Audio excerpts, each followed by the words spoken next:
Hi. Okay. So this is Mental Arts with John Worthington. I am Lenore Sterner, and I'm here with John Worthington, author of Office of Shaman, coming to us live from Puerto Vallarta. How are you tonight, John?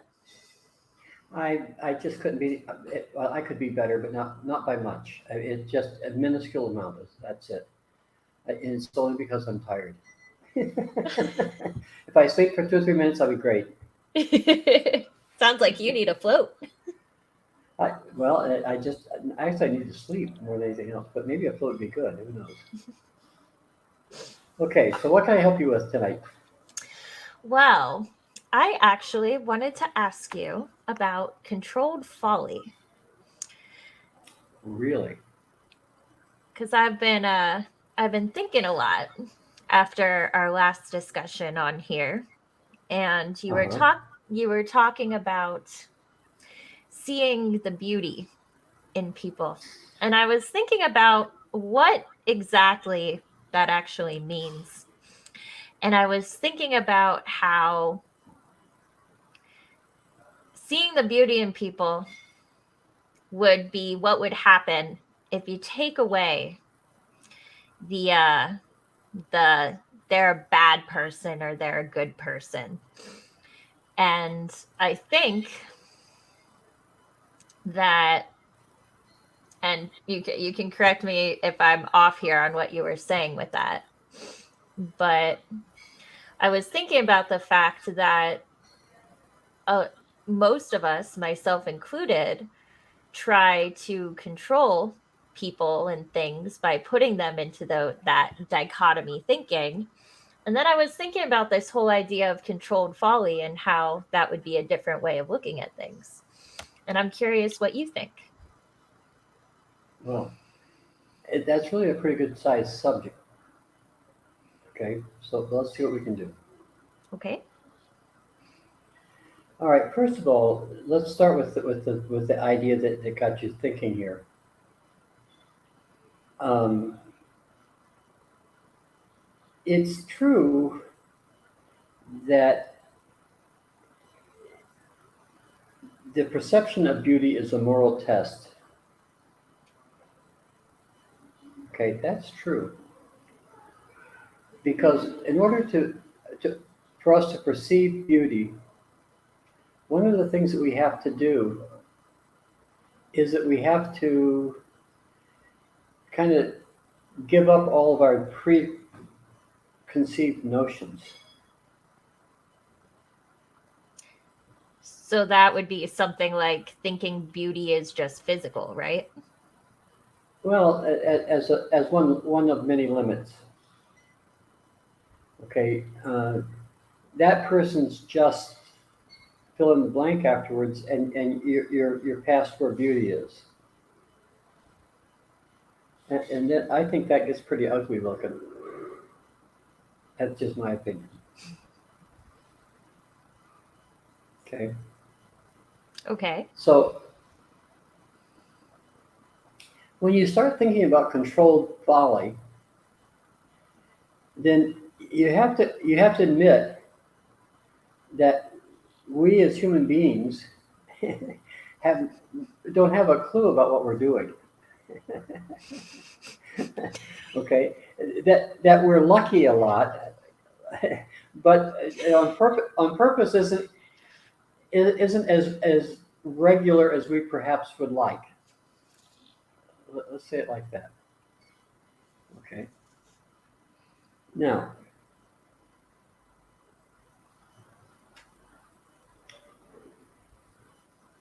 we get in this place where we say, okay, I'm going to think about this a certain way, and because I think about it this certain way, then people are going to have to buy into what it is that I tell them that they have to buy into. In other words, somebody comes along and they say, well, I don't like that you're doing this thing to moi, to me. All right. And the thing is that we don't really understand. what that's about.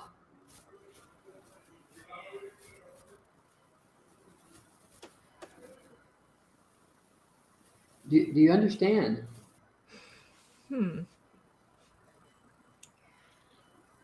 Sounds like blame. It sounds like blame. Because if I were to say, why are you doing this thing to me, I'm blaming you. Well, sort of you are, but not really. Okay. Okay, see if we can say that differently. Let's say that, for instance, that we're thinking about how somebody um, interacts with us. Okay, like a significant other, for instance. Okay, and Okay. so we see that significant other, they're supposed to behave in this way. Okay, and we know whatever this way means. Okay, I'm not going to go through all the shenanigans of trying to define this way. Mhm. All right, you can, everybody can do that for themselves. Whatever your way is works. Okay, so here we are, and we're saying, okay, we're going to do this. Okay, and so we're not going to look at what's beautiful about that person. We're going to look at why it is that person deserves our ire and our wrath. Mm. We are wronged and they didn't do, and we feel bad because they didn't do, and we knew that they weren't ever going to, and see what, they're just one of those. Those are, okay, and so we pretty much cut off our nose to spite our face because we don't see the beauty in that person, and we're not controlling a damn thing. We're not even controlling ourselves. Because we're letting the belief run us. How about those apples? See, that's kind of a bad thing, right? Well, wait. Okay. It wouldn't. It would be a disadvantageous thing because we're trying not to think about bad, right? Right. We don't think about it as a dichotomy, I think, kid. I think what we do is we think about it from the standpoint of saying, all right, here's this thing that's happening, and it's like it's not what we think it is. No, we're thinking that if we have this fit and fall on it, that we're going to control people, and we don't. I saw a lady here not too awful long ago. She walked in the house here, and she told me how much she cared about me out on the patio, and then walked in, sat down in the living room, and began to chew my ass because she didn't like how I kept my agreements. Okay, turns out that I expected that if she wanted me to honor her agreement, that she'd have to put some money where her mouth was, kind of like business. She didn't much care for that. She wanted me to she wanted me to believe her because she said so. Well, that doesn't prove anything, huh?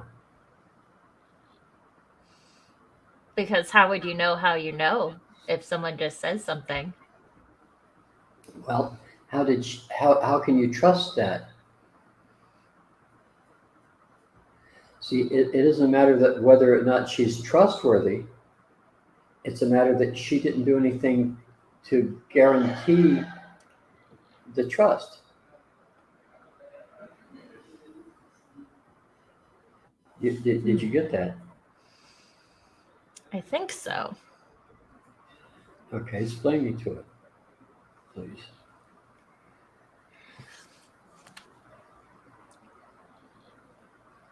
It sounds like what you're saying is that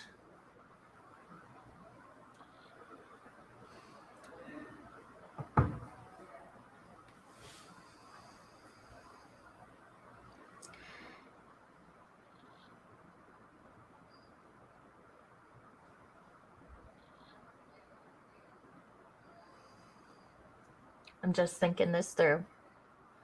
Yeah, I saw that. There's smoke coming up over around your ears and everything. So yeah, oh yeah.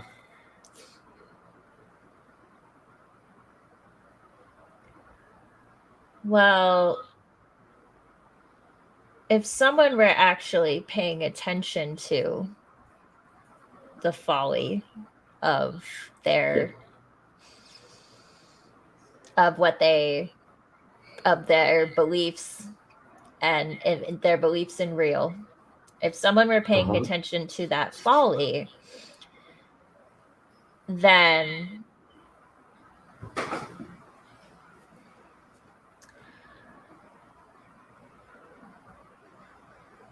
they would be Yes. paying attention to how they would be paying attention to the energy that's being released by when they're making things real, and that would be the money, right? Am I getting this? I feel like I'm a little Well, inaccurate. not necessarily, kid. What are they making real? I mean, you make things real that aren't money. Right, like my kid. That was something that we made real. Well, like a car, like an argument. Okay. See, all of those are possibilities, right? Mm-hmm. Okay. So, what do you make real when you say that person is just? They're just one of those. What does that do? It's limiting them. No, it doesn't. It limits you. Oh. Who are you telling that to? Them or to you? Oh. See, Okay. if you ask them if they were just, they're not gonna say, well, yeah, I'm just that. I'm just this one little slice of pie. That's all I am. And somebody licked all the goodie off the top. So all that's left is I'm a piece of crust. No wonder you don't like me. Okay, see, no, if you ask somebody, nobody's going to give you that answer.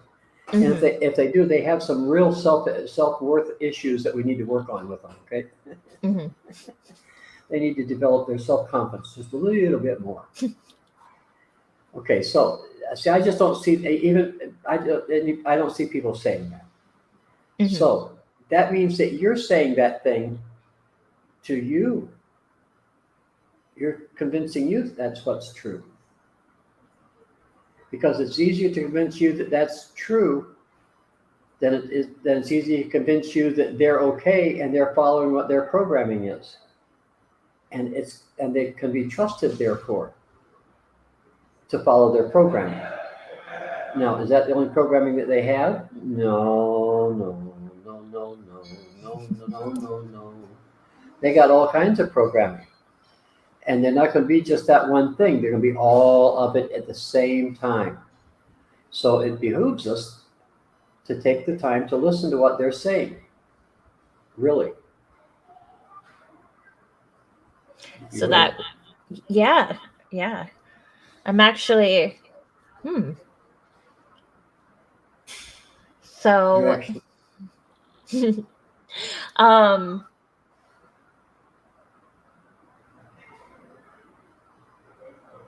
yeah, I think the place where I get caught a lot is trying to focus on one thing, and that piece you brought up about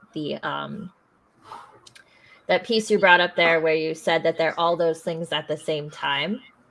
I think that's Yeah. where I get caught up and forget Okay, to that's think where about the rest of those things. a lot of people get caught there. So, I mean, it's a common thing. I don't think we need to take anybody's birthday away because of it. I think it's just a matter that we need to recognize that happens. Mm-hmm. Okay. And once we can recognize, we say, okay, that's something that takes place, then, we're in a lot different place and how we think about ourselves and about other people. Mm-hmm. So what's the folly that we try to control? Well, it isn't in the other guy,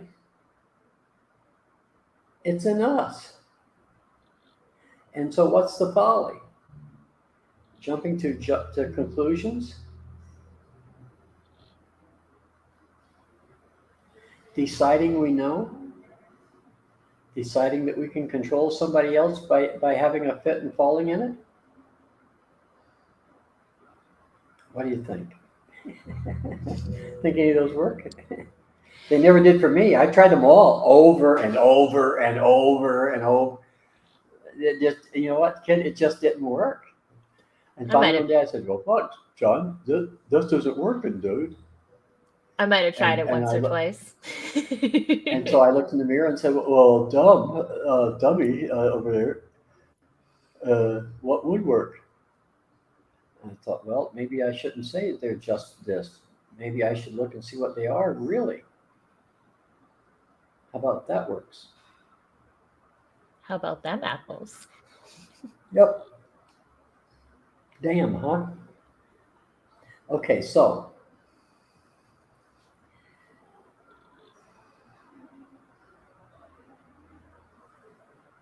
when things go well in your life, you kind of go, aren't I wonderful? And when things go to shit in your life, we tend to say, oh, it's you. You're doing this bad thing to me. Shame on you for doing that to me. Now that's folly. I mean, that's a dumb thing there, because here I am saying that I can control what people do by yelling about it. And that they got up in the morning and said, I'm going to screw with you. That happens now and then, but not very often. And not at the beginning of an argument. It never happens at the beginning. You have to be well into the argument before that happens, because that way you can hold on to the argument forever. You can get interlocutors and say, I know I'm right, and shame on you for telling me that I'm not right. How dare you? I know. It's a bad form. It's so mean. Here's looking at you, kid. You know, this is how things are, though. You know, we do this to ourselves because we can say take responsibility, but that's overused. We don't acknowledge that we are responsible because we frickin' did it. Mm-hmm. You know, in the famous words of the region, the fuck.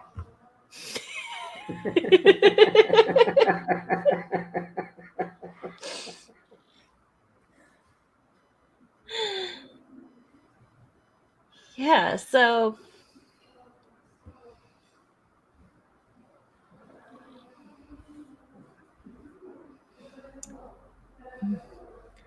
I'm just thinking, you get already 20 minutes in, tons of food for thought here. I'm sorry. Oh, how dare you? How dare you make me think? Well, it isn't very difficult, actually. It's not, no. You say something and the smoke just starts rising out of my head. I saw that. You know, I was thinking maybe I should buy a fire extinguisher for you when we talk. Maybe you might have to keep a second one on backup. Okay. So then the whole part of control, the whole conversation about controlled folly is in the bigger chapter on seeing differences. Yeah, it is, because look, in order to know what one does, okay, one has to be able to see differences. Mm-hmm. What do I do that's different than anybody else does? Because that difference is my specific function. Okay, and so what we tend to do as peoples is that we tend to say, well, you're not letting me do what I'm supposed to be doing. And so we walk off into this folly of saying that we aren't really responsible for doing what we have to do. We blame other people. I mean, think about what a lifetime of folly this is. Okay, in other words, think about this. Okay, not you because this didn't apply to you, but Colby. Colby, honey, is your homework done? Oh yeah, Mom, my homework's done. Lenore going to give it to me in the morning.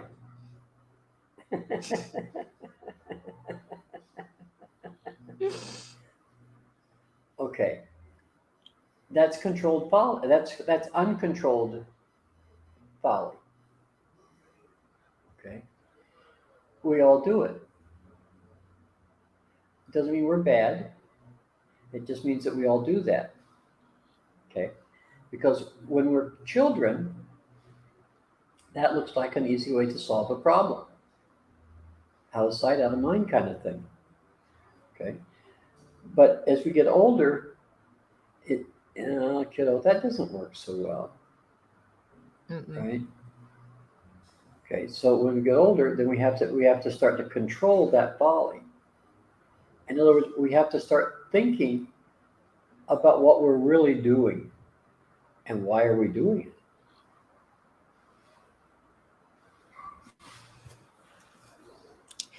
So, as a mom, when my daughter starts to do these things, should I talk to Oh, her about it? she started long ago. Hmm. She already plays. She already plays your cute buttons. She already knows how to cry and get your attention. She already knows how to whine. She already say, so that you pay attention. Yeah, see, Yeah, she does. she's a kid. Okay, and the thing is that becomes such a normal behavior because it's been there since the beginning that we never notice it. Hmm. I mean, do you really think that little girl gets up in the morning and says, "Oh, I'm planning for the rest of my life. I'm going to blame somebody else for my discomfort from now until hell freezes over." I just don't see that happening with her. I maybe, but I'm sorry, kid, but I don't think that happens. No. See, I think that what happens is something else. I think that what happens is something along the lines of, well, that she can't see what she's doing.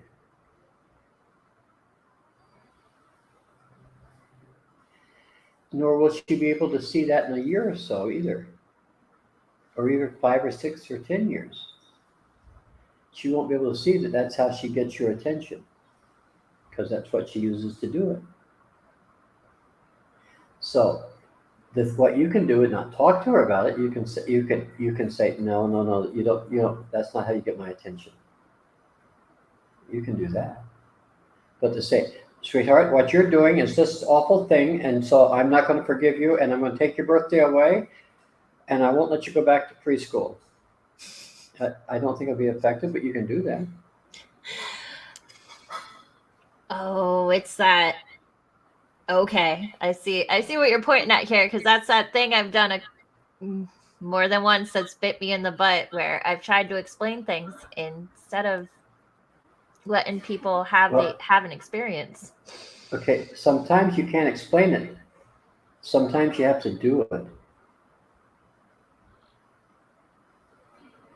I was talking to a girl this morning, or earlier, and well, she's been around Robin Hood's barn a couple times.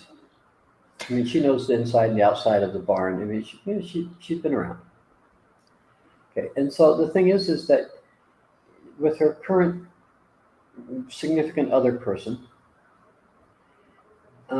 she sometimes has arguments because the significant other person forgets that they were affected very strongly by a certain series of events and a certain series of structures that came together to cause a misery in their young childhood life. And so they blamed their sister for it back in the day. And so now they blame this girl because the sister no longer here. Somebody else is here now. And so who's here is the sister-like entity. Now, that's pure folly. Mm-hmm. They can't see it. It's what they're looking with. So how do you tell somebody that thing that they're so convinced is real depends on what they're looking with?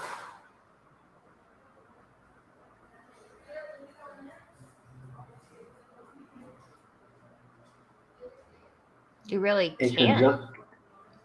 A conundrum, isn't it? Yeah. Yeah. So you see, this is the thing about controlled folly. So what you try to do is you try to guide people through where it is that they get caught in or even interlocked with their childhood behaviors. Because those childhood behaviors tend to be kind of fantasy-like as we grow older because they're not connected to real.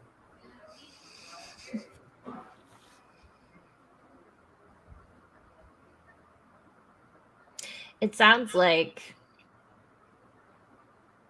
it starts off as a necessary thing because that's the only way kids know how to communicate. It is absolutely necessary. I agree it is. It also sounds like it's unnecessary to insist that it's still real when you're an adult. Yes, but by then you can't see it. Uh, you know my sister Ellen. Yes. Okay, she can't ever see that she's argumentative. I mean, she is, but she can't see that. I mean, bless her heart, she just can't see it.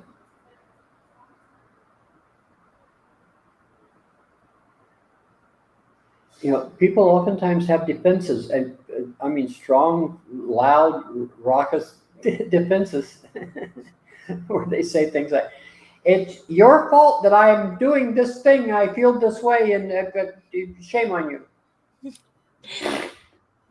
I think how you put it to me one time was I said something like, I have a wall up, and you told me, no, you have a wall, and then you have a couple cannons on top of it, and a couple guns on top of those. Uh-huh. But you know where we put those, right? On our weakest wall. Yeah, see, we have to defend those weak walls way lots more than the strong ones.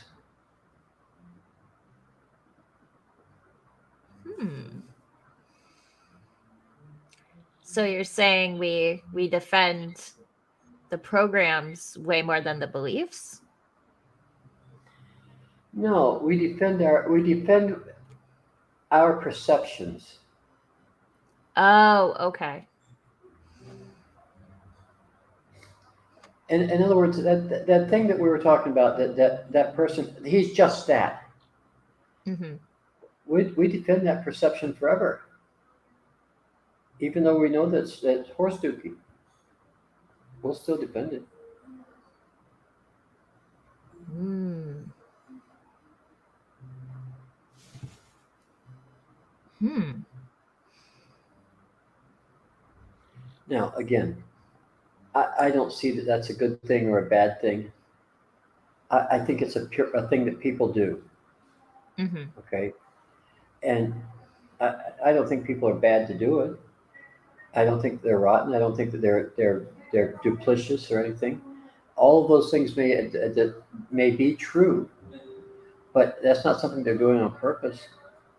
It's just something that they're doing. Hmm. They may not even be able to see the implications. Right. Because they would be letting the folly control them. Well, we all do that. See, that's the thing, isn't it? We don't control the folly, and so the folly says, "Well, somebody's going to be in control. I'll take it."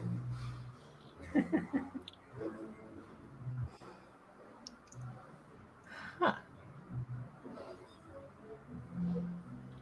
So then, okay.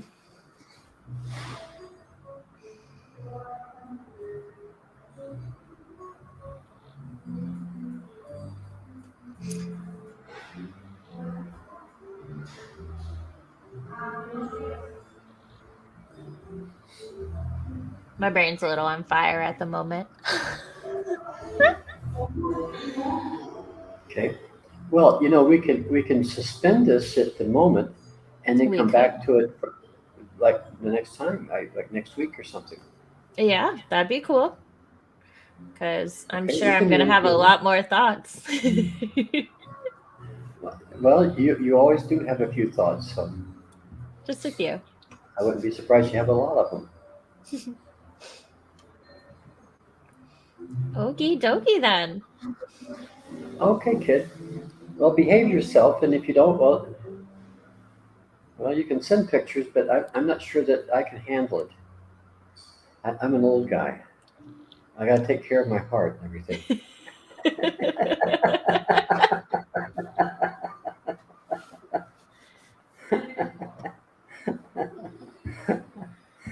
All right, Miss Lenore, I'll take. How about we see you later then? Okay, Okay, so sounds good. so make a note of where we are so that we can pick this up again. Okay, Okay. sounds good. Alrighty. All right, kid. Okay. All right. Good Have a good night. evening. Good night.